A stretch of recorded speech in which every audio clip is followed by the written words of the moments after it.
So guys, welcome to daily football madness. और आज की वीडियो में हम डिस्कस करेंगे the positives and negatives of Real Madrid so far this season, और मेरा ऑनेस्ट ओपिनियन कि रियल मैड्रिड का सीजन अभी तक कैसा जा रहा है और रियल मैड्रिड क्या कुछ जीत सकती है इस सीजन।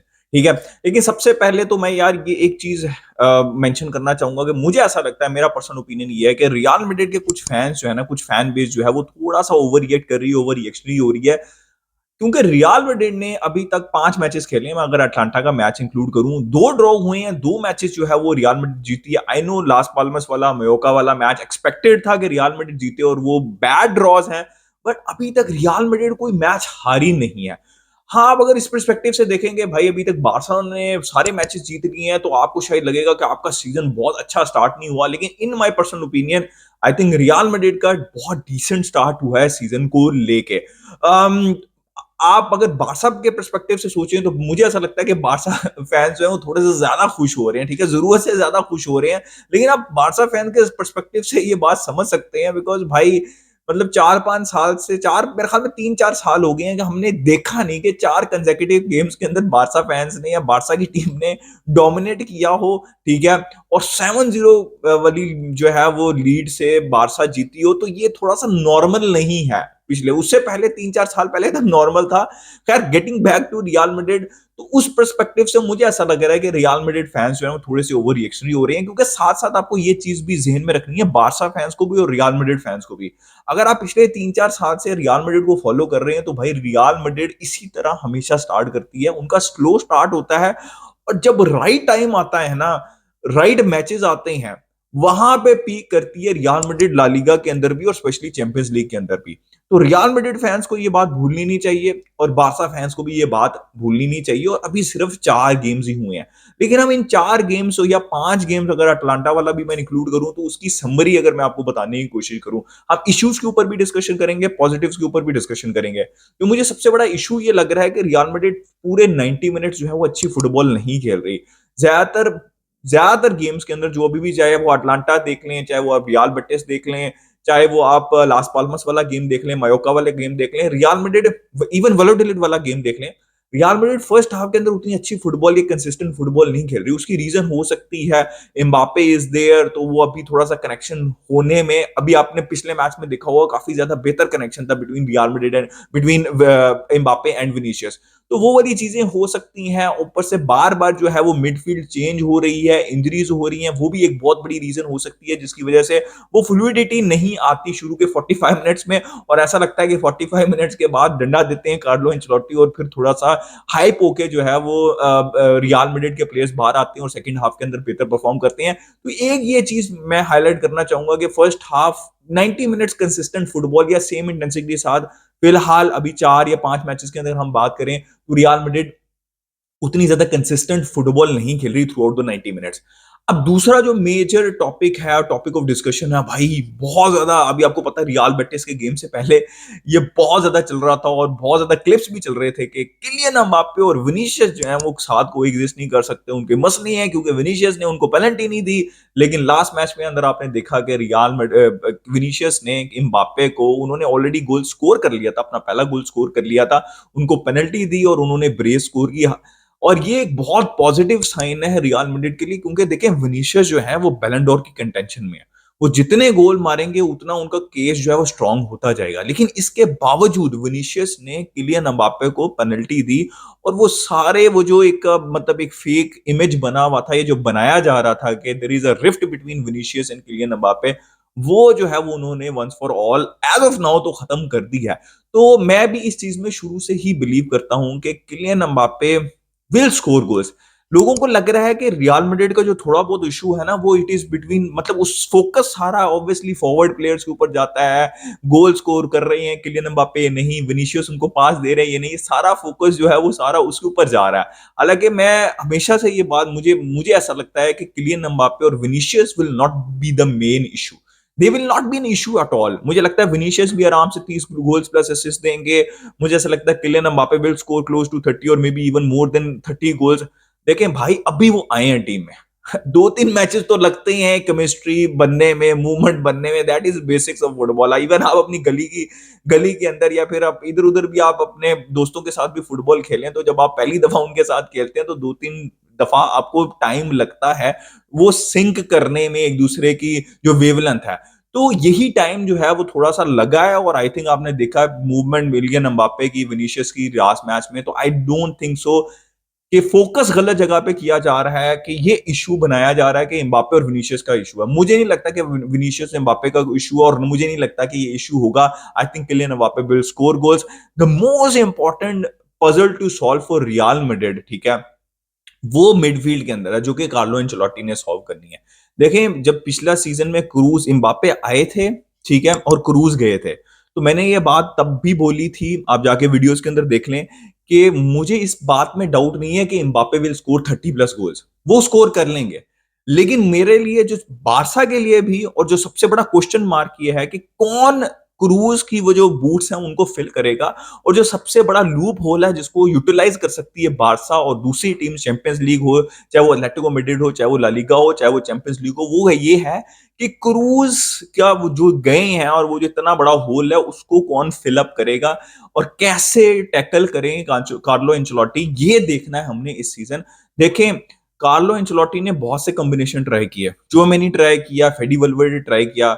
मैं ये बात बहुत दफा कह चुका हूं, Fede Valverde is a brilliant player. हर टीम में, हर प्लेइंग 11 में, हर स्क्वाड में फेडी वलवर्डे होना चाहिए। फेडी वलवर्डे सेम नंबर तो यूज कर सकते हैं टोनी क्रूज का, बट टोनी क्रूज नहीं है फेडी वलवर्डे, उनकी वो प्रोफाइल नहीं है, ठीक है। आपने देखा कि कार्लो एंचेलोटी ने उनको ट्राई किया, चोमेनी और फेडी वलवर्डे का डबल पिवट, वो जो एक बॉल डिस्ट्रीब्यूशन, वो पॉज होता है ना, जो टोनी क्रूज प्रोवाइड करते हैं ऑन द ग्राउंड भी, जो वो एक पास से जो है वो पूरी जो मिडफील्ड या फिर डिफेंस खोल देते हैं, या फिर वो जो स्पेशली जो एरियल स्विच करते हैं जिस तरह के, और जो सिस्टम को रन करते हैं, वो फेडी वलवर्डे की प्रोफाइल नहीं है।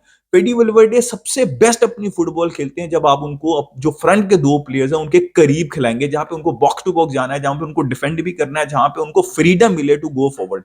जहां पे आप फेडी वलवर्डे से कहेंगे to stay and run the system, वो उनकी गेम नहीं है।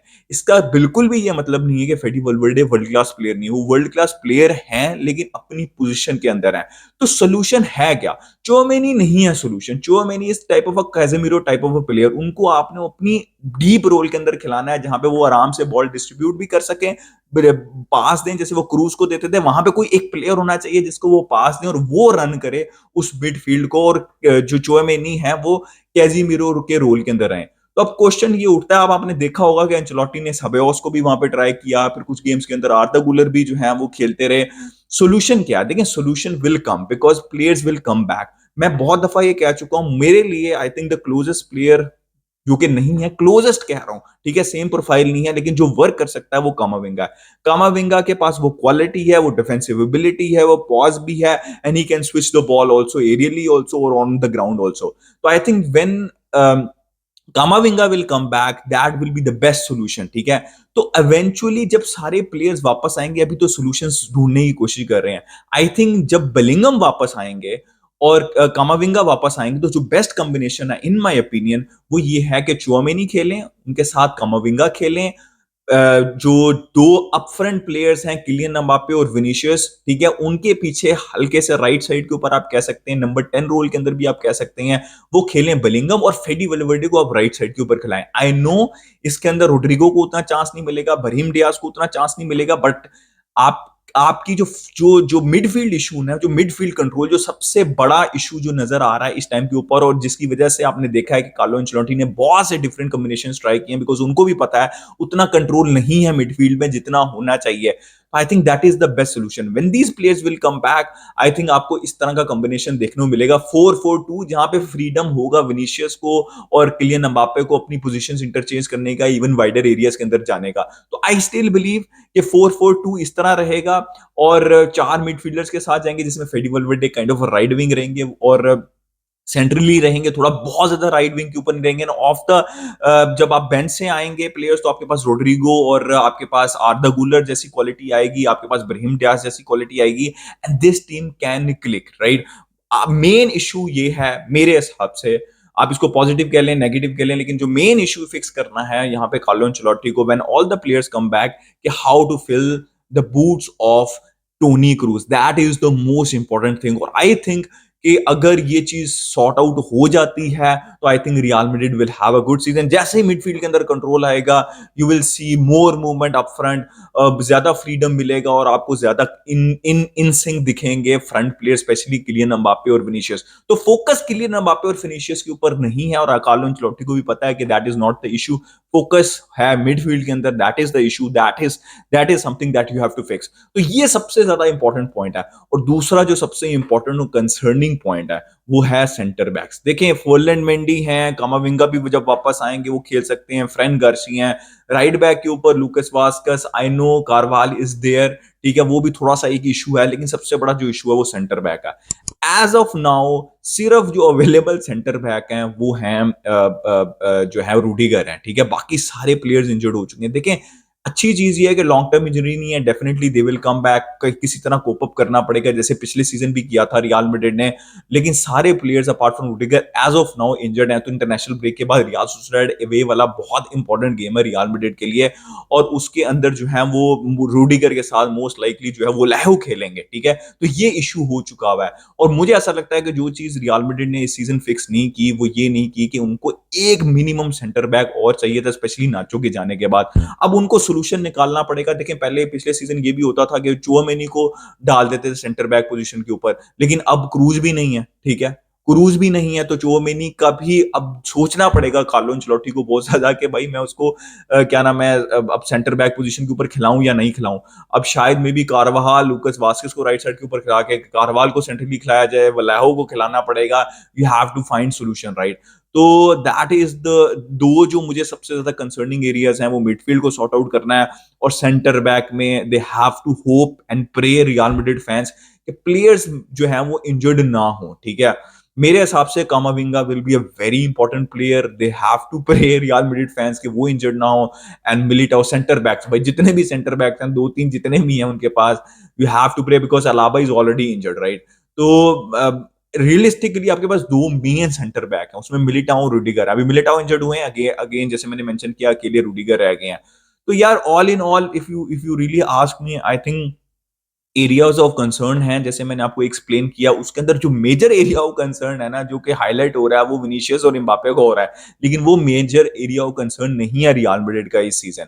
जो मेजर एरिया ऑफ कंसर्न है वो मैंने आपको मेंशन कर दिया है। लेकिन भाई never rule out Real Madrid in Champions League, La Liga के अंदर मुझे ऐसा लगता है कि अभी भी वो फेवरेट्स हैं, because Carlo Ancelotti is a type of manager who find solution, right. पिछले सीजन भी इसी तरह बहुत ज्यादा इंजरी थी, और लॉन्ग टर्म इंजरी थी। अभी तो लॉन्ग टर्म इंजरीज नहीं है उतनी ज्यादा, पिछले सीजन लॉन्ग टर्म इंजरीज थी। अभी तो एक दो तीन हफ्ते तक मैक्सिमम बिलिंगम आ जाएंगे, कामाविंगा भी आ जाएंगे, मिलिटाओ भी आ जाएंगे, सारे प्लेयर्स जो हैं वो वापस आ जाएंगे। तो अभी बहुत अर्ली है, 4-5 सिर्फ गेम्स हुए हैं, चीजें फिक्स करनी है। But I think Real Madrid are still favourites for the Champions League, they are still favourites for La Liga. आपका क्या ओपिनियन है regarding Real Madrid? Do let me know in the comment section. Like कर दीजिए, subscribe कर दीजिए, मिलते हैं next video के अंदर। Take care.